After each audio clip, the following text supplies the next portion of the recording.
Lecture audio du conte Peau d'âne de Charles Perrault par Valérie Alain.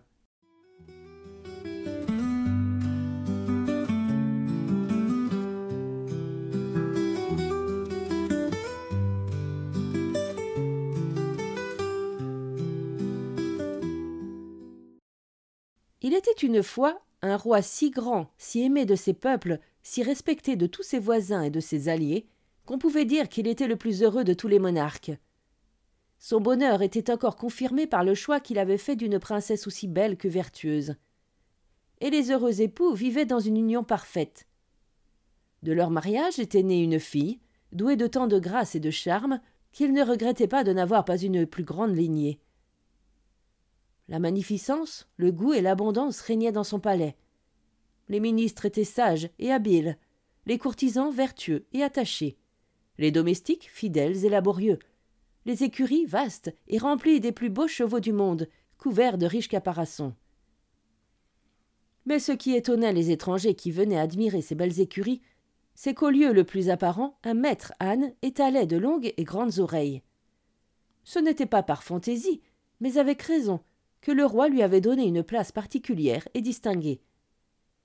Les vertus de ce rare animal méritaient cette distinction, puisque la nature l'avait formé si extraordinaire, que sa litière, au lieu d'être malpropre, était couverte tous les matins, avec profusion, de beaux écus au soleil et de louis d'or de toute espèce, qu'on allait recueillir à son réveil. Or, comme les vicissitudes de la vie s'étendent aussi bien sur les rois que sur les sujets, et que toujours les biens sont mêlés de quelques maux, le ciel permit que la reine fût tout à coup attaquée d'une âpre maladie, pour laquelle, malgré la science et l'habileté des médecins, on ne put trouver aucun secours. La désolation fut générale. Le roi, sensible et amoureux, malgré le proverbe fameux qui dit que l'hymen est le tombeau de l'amour, s'affligeait sans modération, faisait des vœux ardents à tous les temples de son royaume, offrait sa vie pour celle d'une épouse si chère. Mais les dieux et les fées étaient invoqués en vain. La reine, sentant sa dernière heure approcher, dit à son époux qui fondait en larmes « Trouvez bon, avant que je meure, que j'exige une chose de vous. C'est que s'il vous prenait envie de vous remarier. » À ces mots, le roi fit des cris pitoyables, prit les mains de sa femme, les baigna de pleurs, et l'assurant qu'il était superflu de lui parler d'un second mariage. « Non, non, dit-il enfin, ma chère reine, parlez-moi plutôt de vous suivre. » L'État, reprit la reine avec une fermeté qui augmentait les regrets de ce prince, l'État doit exiger des successeurs et, comme je ne vous ai donné qu'une fille, vous pressez d'avoir des fils qui vous ressemblent. Mais je vous demande instamment, par tout l'amour que vous avez eu pour moi, de ne céder à l'empressement de vos peuples que lorsque vous aurez trouvé une princesse plus belle et mieux faite que moi. J'en veux votre serment, et alors je mourrai contente. On présume que la reine, qui ne manquait pas d'amour-propre, avait exigé ce serment, ne croyant pas qu'il fût au monde personne qui pût l'égaler, pensant bien que c'était s'assurer que le roi ne se remarierait jamais. Enfin, elle mourut. Jamais Marie ne fit tant de vacarme. Pleurer, sangloter, jour et nuit, menu droit du veuvage, furent son unique occupation. Les grandes douleurs ne durent pas. D'ailleurs, les grands de l'État s'assemblèrent et vinrent encore prier le roi de se remarier. Cette première proposition lui parut dure et lui fit répandre de nouvelles larmes. Il allégua le serment qu'il avait fait à la reine, défiant tous ses conseillers de pouvoir trouver une princesse plus belle et mieux faite que feu sa femme, pensant que cela était impossible. Mais le conseil traita de babiole une telle promesse et dit qu'il importait peu de la beauté, pourvu qu'une reine fût vertueuse et point stérile. Que l'État demandait des princes pour son repos et sa tranquillité, qu'à la vérité l'infante avait toutes les qualités requises pour faire une grande reine, mais qu'il fallait lui choisir un époux, et qu'alors, ou cet étranger l'emmènerait chez lui, ou que, s'il régnait avec elle, ses enfants ne seraient plus réputés du même sang, et que, n'y ayant point de prince de son nom, les peuples voisins pourraient lui susciter des guerres qui entraîneraient la ruine du royaume. Le roi, frappé de ces considérations, promit qu'il songerait à les contenter. Effectivement, il chercha, parmi les princesses à marier, qui serait celle qui pourrait lui convenir. Chaque jour on lui apportait des portraits charmants, Mais aucun n'avait les grâces de la feu reine. Aussi, il ne se déterminait point. Malheureusement, il s'avisa de trouver que l'infante, sa fille, était non seulement belle et bien faite à ravir, mais qu'elle surpassait encore de beaucoup la reine sa mère en esprit et en agrément. Sa jeunesse, l'agréable fraîcheur de ce beau teint enflammèrent le roi d'un feu si violent qu'il ne put le cacher à l'infante, et il lui dit qu'il avait résolu de l'épouser, puisqu'elle seule pouvait le dégager de son serment. La jeune princesse, remplie de vertu et de pudeur, pensa s'évanouir à cette horrible proposition. Elle se jeta aux pieds du roi son père et le conjura, avec toute la force qu'elle put trouver dans son esprit, de ne la pas contraindre à commettre un tel crime. Le roi, qui s'était mis en tête ce projet bizarre, avait consulté un vieux druide pour mettre la conscience de la princesse en repos. Ce druide, moins religieux qu'ambitieux, sacrifia, à l'honneur d'être confident d'un grand roi, l'intérêt de l'innocence et de la vertu, et s'insinua avec tant d'astuce dans l'esprit du roi, lui adoucit tellement le crime qu'il allait commettre, qu'il lui persuada même que c'était une œuvre pie que d'épouser sa fille. Ce prince, flatté par les discours de ce scélérat, l'embrassa et revint avec lui plus entêté que jamais dans son projet. Il fit donc ordonner à l'infante de se préparer à lui obéir. La jeune princesse, outrée d'une vive douleur, n'imagina rien d'autre que d'aller trouver la fée des lilas, sa marraine. Pour cet effet, elle partit la même nuit dans un joli cabriolet attelé d'un gros mouton qui savait tous les chemins. Elle y arriva heureusement. La fée, qui aimait l'infante, lui dit qu'elle savait tout ce qu'elle venait lui dire, mais qu'elle n'eut aucun souci, rien ne pouvant lui nuire si elle exécutait fidèlement ce qu'elle allait lui prescrire. « Car, ma chère enfant, lui dit-elle, ce serait une grande faute que d'épouser votre père. Mais, sans le contredire, vous pouvez l'éviter. Dites-lui que, pour remplir une fantaisie que vous avez, il faut qu'il vous donne une robe de la couleur du temps. Jamais, avec tout son amour et son pouvoir, il ne pourra y parvenir. » La princesse remercia bien sa marraine, et dès le lendemain matin, elle dit au roi ce que la fée lui avait conseillé, et protesta qu'on ne tirerait d'elle aucun aveu qu'elle n'eût une robe couleur du temps. Le roi, ravi de l'espérance qu'elle lui donnait, assembla les plus fameux ouvriers et leur commanda cette robe, sous la condition que, s'ils ne pouvaient réussir, il les ferait tous pendre.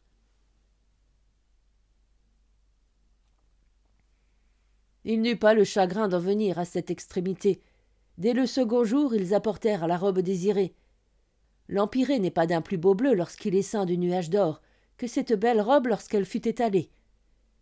L'infante en fut toute contrastée et ne savait comment se tirer d'embarras.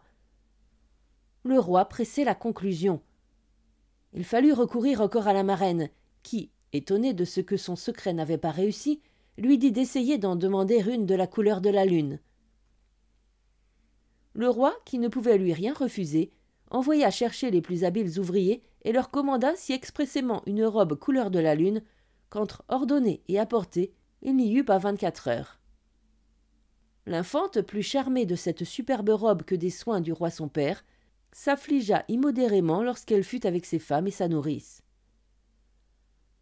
La fée des lilas, qui savait tout, vint au secours de l'affligée princesse et lui dit « Ou je me trompe fort, ou je crois que si vous demandez une robe couleur du soleil, ou nous viendrons à bout de d'écouter le roi votre père, car jamais on ne pourra parvenir à faire une pareille robe, ou nous gagnerons au moins du temps. » L'infante en convint, demanda la robe, et l'amoureux roi donna, sans regret, tous les diamants et les rubis de sa couronne pour aider à ce superbe ouvrage, avec l'ordre de ne rien épargner pour rendre cette robe égale au soleil. Aussi, dès qu'elle parut, tous ceux qui la virent furent obligés de fermer les yeux, tant ils furent éblouis. C'est de ce temps que datent les lunettes vertes et les verres noirs. Que devint l'infante à cette vue? Jamais on n'avait rien vu de si beau et de si artistiquement ouvré. Elle était confondue, et sous prétexte d'avoir mal aux yeux, elle se retira dans sa chambre où la fée l'attendait, plus honteuse qu'on ne peut dire. Ce fut bien pis, car en voyant la robe du soleil, elle devint rouge de colère. « Oh, pour le coup, ma fille, dit-elle à l'infante, nous allons mettre l'indigne amour de votre père à une terrible épreuve. Je le crois bien entêté de ce mariage, qu'il croit si prochain, mais je pense qu'il sera un peu étourdi de la demande que je vous conseille de lui faire. C'est la peau de cet âne qu'il aime si passionnément et qui fournit à toutes ses dépenses avec tant de profusion. Allez, et ne manquez pas de lui dire que vous désirez cette peau. »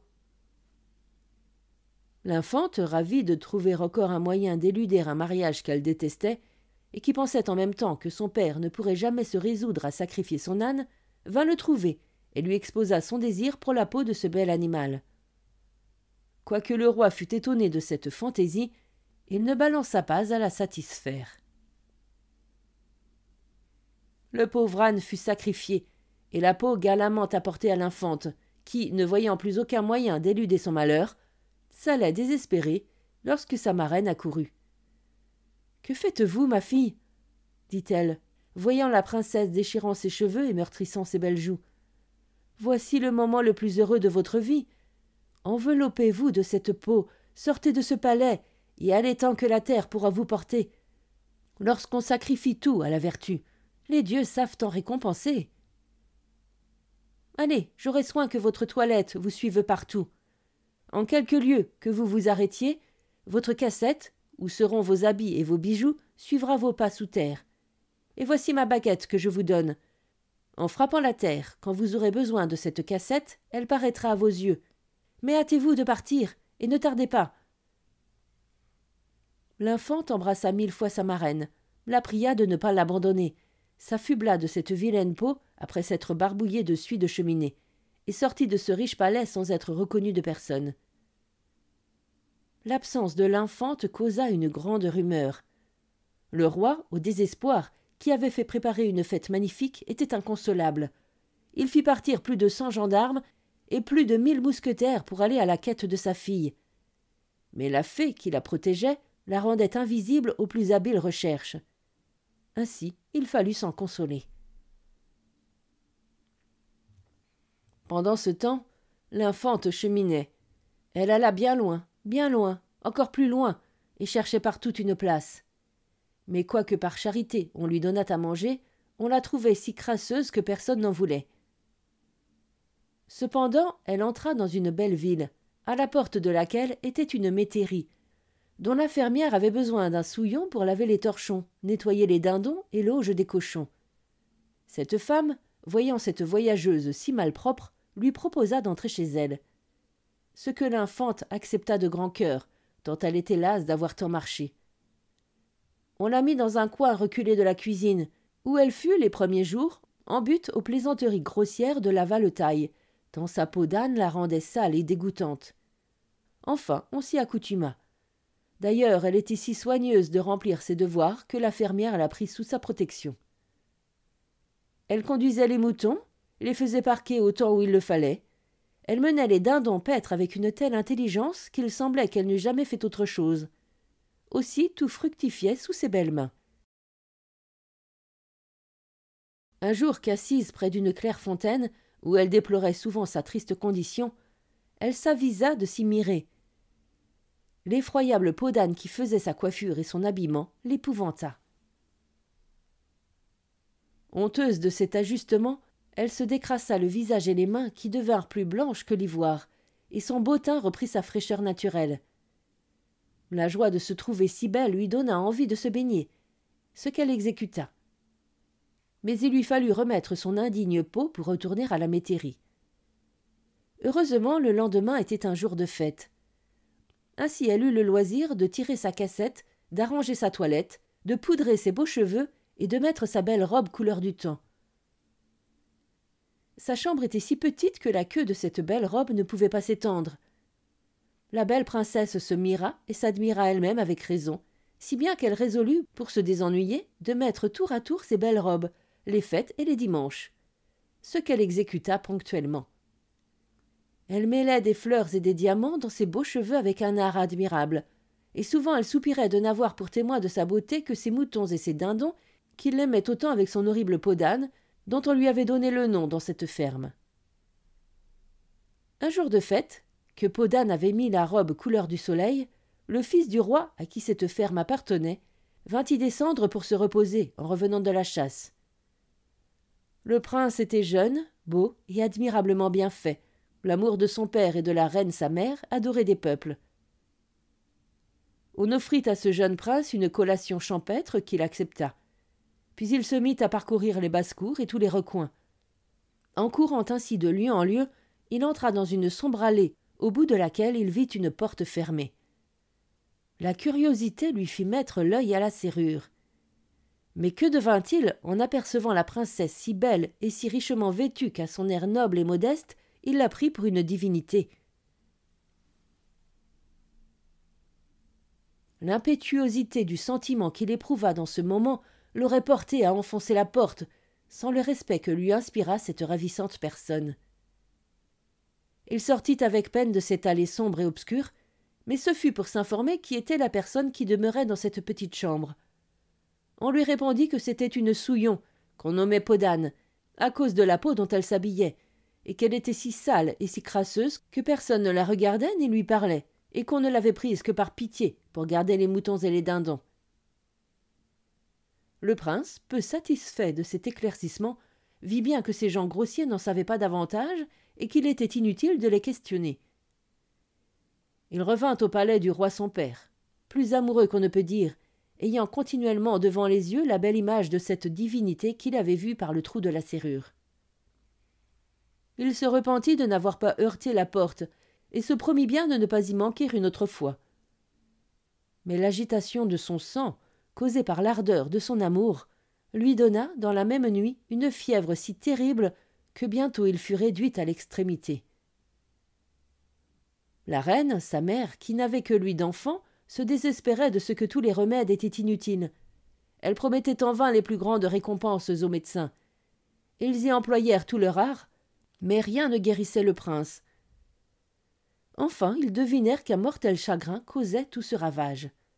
Ils en avertirent la reine, qui, toute pleine de tendresse pour son fils, vint le conjurer de dire la cause de son mal, et que, quand il s'agirait de lui céder la couronne, le roi son père descendrait de son trône sans regret pour l'y faire monter, que s'il désirait quelque princesse, quand même on serait en guerre avec le roi son père, et qu'on eût de justes sujets pour s'en plaindre, on sacrifierait tout pour obtenir ce qu'il désirait, mais qu'elle le conjurait de ne pas se laisser mourir, puisque de sa vie dépendait la leur. La reine n'acheva pas ce touchant discours sans mouiller le visage du prince d'un torrent de larmes. « Madame, lui dit enfin le prince avec une voix très faible, je ne suis pas assez dénaturé pour désirer la couronne de mon père.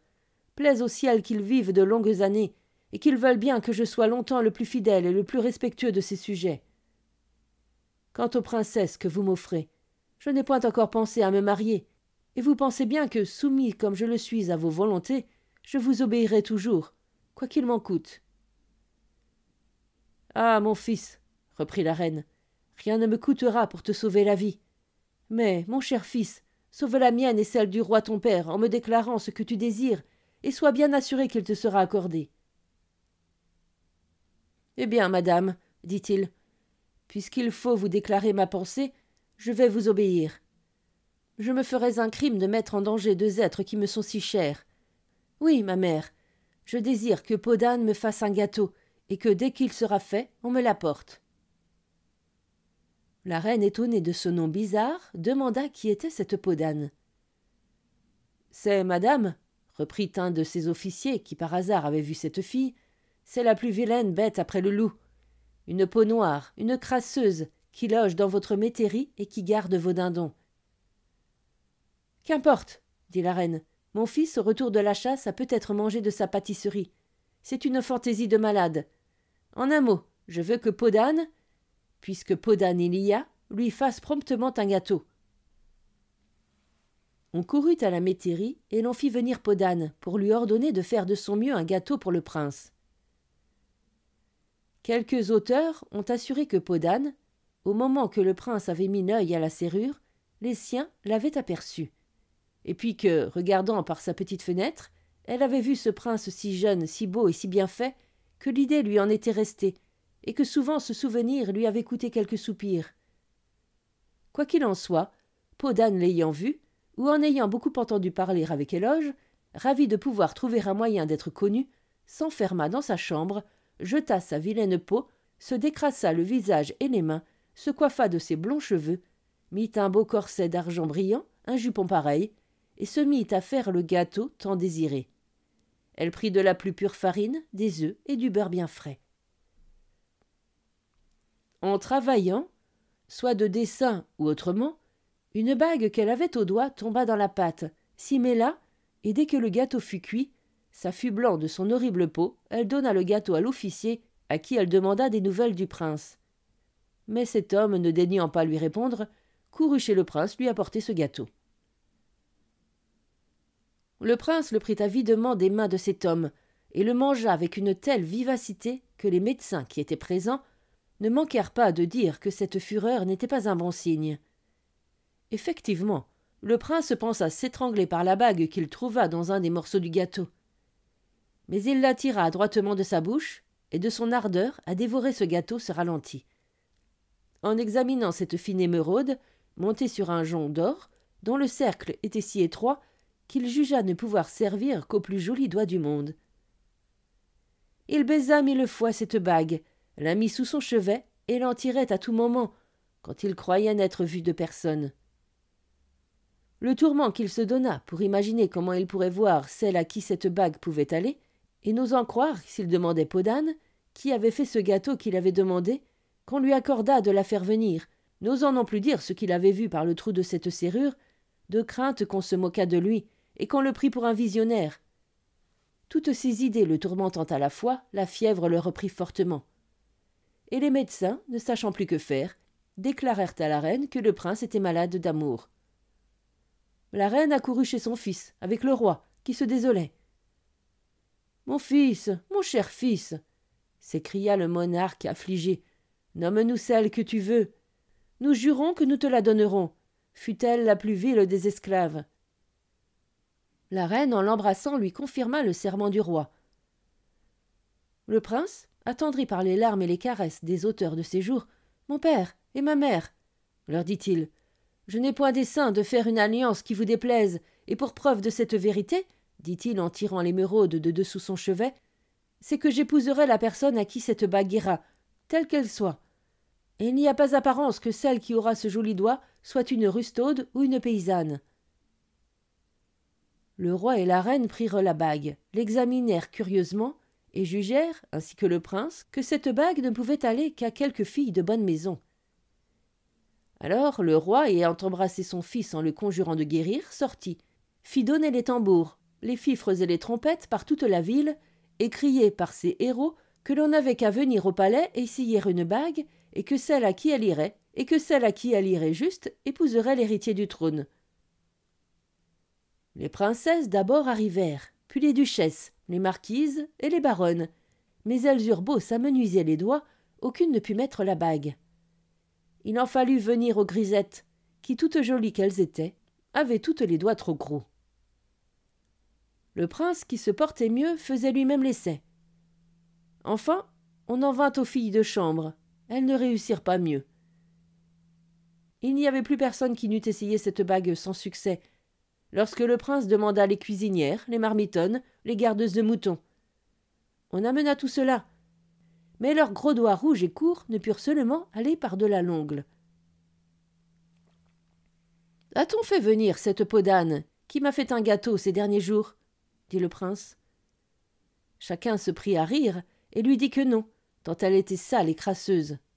« Qu'on l'aille chercher tout à l'heure, » dit le roi. « Il ne sera pas dit que j'ai excepté quelqu'un. » On courut, en riant et se moquant, chercher la dindonnière. L'infante, qui avait entendu les tambours et les cris des héros d'armes, s'était bien doutée que sa bague faisait ce tintamarre. Elle aimait le prince, et comme le véritable amour est craintif et n'a point de vanité, elle était dans la crainte continuelle que quelque dame n'eût le doigt aussi menu que le sien. Elle eut donc une grande joie quand on vint la chercher et qu'on heurta à sa porte. Depuis qu'elle avait su qu'on cherchait un doigt propre à mettre sa bague, je ne sais quel espoir l'avait portée à se coiffer plus soigneusement et à mettre son beau corps d'argent, avec le jupon plein de falbalas de dentelle d'argent semé d'émeraudes. Sitôt qu'elle entendit qu'on heurtait à la porte et qu'on l'appelait pour aller chez le prince, elle remit promptement sa peau d'âne, ouvrit sa porte. Et ces gens, en se moquant d'elle, lui dirent que le roi la demandait pour lui faire épouser son fils. Puis, avec de longs éclats de rire, ils l'amenèrent chez le prince, que lui-même étonné de l'accoutrement de cette fille, n'osa croire que ce fût celle qu'il avait vue si pompeuse et si belle. Triste et confus de s'être si lourdement trompé, « Est-ce vous, lui dit-il, qui logez au fond de cette allée obscure, dans la 3e basse-cour de la métairie ?»« Oui, seigneur, répondit-elle. Montrez-moi votre main, dit-il en tremblant et poussant un profond soupir. Dame, qui fut bien surpris? Ce furent le roi et la reine, ainsi que tous les chambellans et les grands de la cour, lorsque de dessous cette peau noire et crasseuse sortit une petite main délicate, blanche et couleur de rose, où la bague s'ajusta sans peine au plus joli petit doigt du monde. Et par ce petit mouvement que l'infante se donna, la peau tomba, et elle parut d'une beauté si ravissante que le prince, tout faible qu'il était, se mit à genoux et les serra avec une ardeur qui la fit rougir. Mais on ne s'en aperçut presque pas, parce que le roi et la reine vinrent l'embrasser de toute leur force et lui demander si elle voulait bien épouser leur fils. La princesse, confuse de tant de caresses et de l'amour que lui marquait ce beau jeune prince, allait cependant les en remercier lorsque le plafond du salon s'ouvrit et que la fée des lilas, descendant dans un char fait de branches et de fleurs de son nom, conta, avec une grâce infinie, l'histoire de l'infante. Le roi et la reine, charmés de voir que Bodane était une grande princesse, redoublèrent leurs caresses. Mais le prince fut encore plus sensible à la vertu de la princesse, et son amour s'accrut par cette connaissance. L'impatience du prince pour épouser la princesse fut telle qu'à peine donna-t-il le temps de faire les préparatifs convenables pour cette auguste hyménée. Le roi et la reine, qui étaient affolés de leur belle-fille, lui faisaient 1000 caresses et la tenaient instamment dans leurs bras. Elle avait déclaré qu'elle ne pouvait épouser le prince sans le consentement du roi son père. Aussi fut-il le premier auquel on envoya une invitation, sans lui dire qu'elle était l'épouser. La fée des lilas, qui présidait à tout, comme de raison, l'avait exigé à cause des conséquences. Il vint des rois de tous les pays, les uns en chaises à porteurs, d'autres en cabriolets, les plus éloignés montés sur des éléphants, sur des tigres, sur des ailes. Mais le plus magnifique et le plus puissant fut le père de l'infante, qui heureusement avait oublié son amour déréglé et avait épousé une reine veuve, fort belle, dont il n'avait point eu d'enfant. L'infante courut au-devant de lui. Il la reconnut aussitôt et l'embrassa avec une grande tendresse avant qu'elle eût le temps de se jeter à ses genoux. Le roi et la reine lui présentèrent leur fils, qu'il combla d'amitié. Les noces se firent avec toute la pompe imaginable. Les jeunes époux, peu sensibles à ces magnificences, ne virent et ne regardèrent qu'eux. Le roi, prince du roi, fit couronner son fils ce même jour, et, lui baisant la main, le plaça sur son trône. Malgré la résistance de ce fils si bien né, il lui fallut obéir. Les fêtes de cet illustre mariage durèrent près de 3 mois. Mais l'amour des 2 époux durerait encore, tant ils s'aimaient, s'ils n'étaient pas morts 100 ans après. Moralité. Le conte de Bodane est difficile à croire. Mais tant que dans le monde on aura des enfants, des mères et des mères grands, on en gardera la mémoire.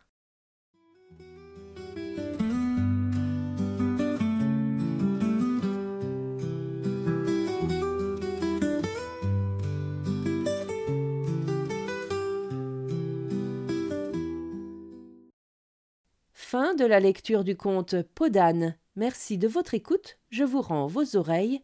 Cœur avec les doigts.